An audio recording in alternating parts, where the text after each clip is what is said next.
Hello and welcome to this episode of Thoughts from a Tree. In this episode, I'm going to look at and talk about kind of the reason behind functional movement or natural movement, how that plays a key part in terms of our health and fitness.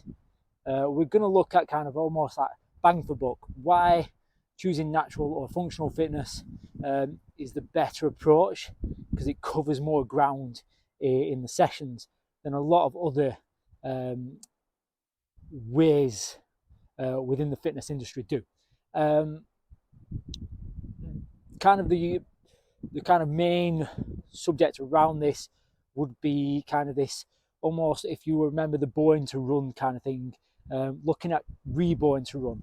And I suppose in sense it's giving me some backing of why I'm a personal trainer on the fitness classes, but it's the idea that yes, we are born to be able to do all this stuff naturally, but because of our lifestyles and how we as a modern society live, we need to redevelop this. So we need to become reborn to run and reborn to move naturally, and we need to kind of remember, or our bodies need to remember or retrain in these ways. And that's why all these functional and natural methods are a massive part of the movement aspects of Thoughts from a Tree and ball and fitness in general.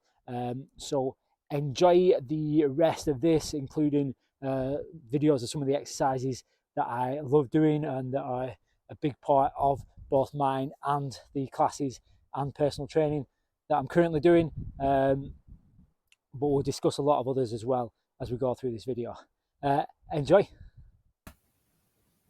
So we're looking at a lot of keywords here that all start with that reborn, rewilding, kind of coming back to something, that all that the idea that we're returning to something. And what I like to think about this is, if we take it back to how we developed at children, we went through a process of learning movements and very structured movements through a very creative format. But these movements then developed into the key movements that we have as a human race, which would be initially the crawling pattern, then coming up to be able to get off the floor and stand up, then into walking, running, jumping, climbing. All these movements, throwing, is a big one. All these movements are key to our species and the way we move. Now, we develop that even further by playing, and we do a lot of playing, and we play, and the idea of play is to get ready for what we need to do as an adult part of the species, so our working life. Now, as we all know, our working life no longer matches that it would have been, and we are really quite sedentary in our movement, almost you could say stagnant in our movement, and if we lose that flow. And the more we don't do that, the more we forget how to do that. So the idea of this video, and what we briefly discussed there in the introduction, is that we need to start training to be able to take it outside. And that's the key matter of this, is that looking at training, in essence, yes, to get fit and healthy, but it's so that we can go and do stuff and do the things that we quite crave doing. And if you want to get out there and adventure and really kind of go outdoors and really immerse yourself in the outdoors and really experience what the outdoors has to offer and what we can do in the outdoors, then we need to look at it as a bit of retraining. And this includes some very specific moves, and then doing some moves that will be used when we're outside. So right here, we have the crawling pattern. So are they hand foot crawl, bear crawl, box crawl, naming it different things, and there's variations of the crawling pattern. I utilize this one because of, like I've said, it is key to our kind of fundamental movement patterns as we were developing as children. It's also very transferable. The movement is your gait pattern. You can look at it and you can take it into a very flexed area, or you can take it into an extended part. It strengthens up both legs and shoulders and core muscles. It also works very well with coordination.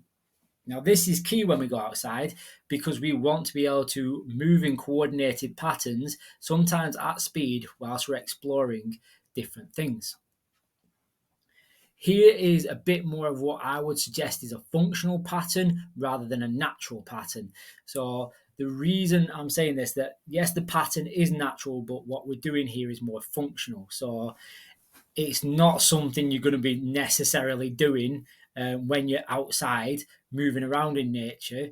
But the way the patterns work here is you're actually training running movements, walking movements, also throwing movements, and brachiation movements. It also teaches the development of energy flow from either core to extremity or from floor upwards. As you can see here, I'm still at this point with this specific move, getting used to it. So it takes a bit of brain power to use. So you're really calling on that kind of intelligence of your movement there as well.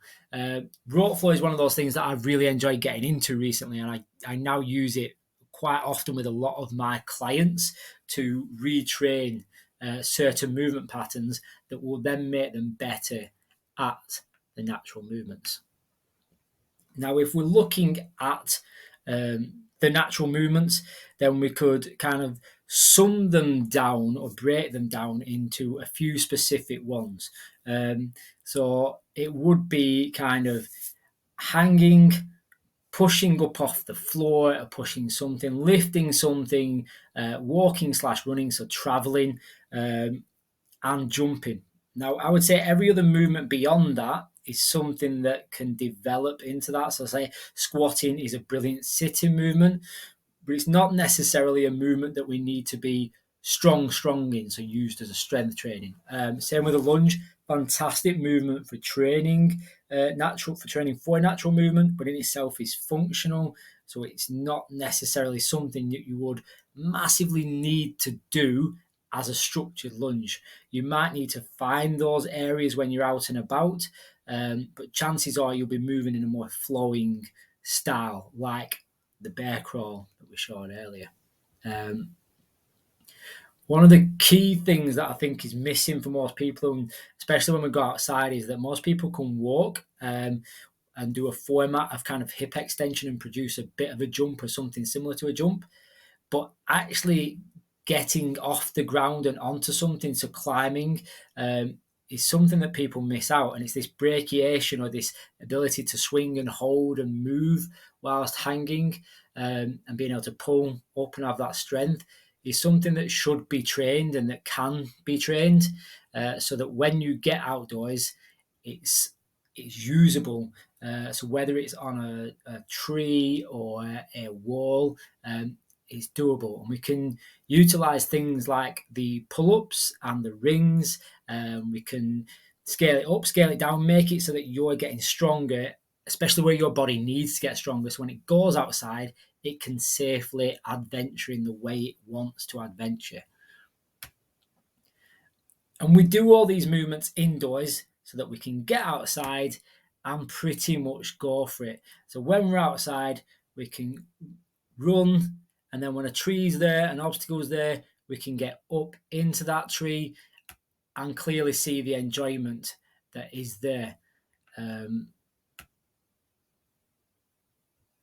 And again, tree or rock face, so it's producing that I could have easily ran around that, very much so, but it's nice to be able to run and take adventure into the way that humans, again, were meant to move, and we should be allowed to move. So it's taking it out of that structured box of what we're told we can and can't do. And this is even in a gym, what you can and can't do. and taking it now into that more explorative format. This is all an experience.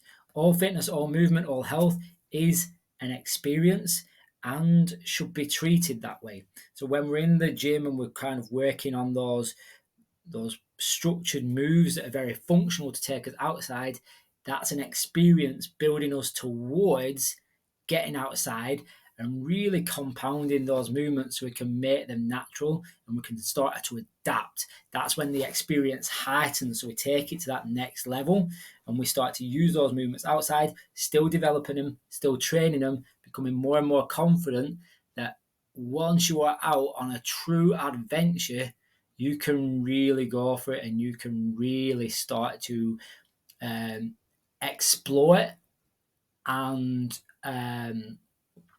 express your movement potential in the environment that it should be performed in. In the next few ones of these thoughts from a tree, I'm going to keep it towards kind of this movement aspect of the holistic pillars. And I'm going to look at starting 2024 in the season of create. So we're going to look at that structure creation we were talking about, creating the movements, whether it be in the gym or be outdoors, and getting that kind of foundation, if you will, that foundational strength and ability in there, so that come spring we can start to explore, we can start to get out there and do a little bit more and start to find the ways that these key structured movements can be used better outside, so that when it comes to summer we'll start to talk about that expression, how you can go out there and just go for it. And that is the time, the summer season of expression, and that brings us all the way back down to restoration in the autumn. So thank you for taking your time to listen to this thought from a tree. Hopefully it's been helpful or maybe inspirational, and hopefully start looking more into the way this pattern can happen, but maybe debunking the fact that you're not expected to just be able to get out there and start going for it straight away. You might need that little bit of help to find that natural potential, that reborn to move naturally, or rewilding your body so it can actually go out there and do the things it wants to do. Thank you very much. This has been Thoughts from a Tree. I am Matt. Please check out some more of the videos. Go over to bowlandfitness.com to find out what we offer over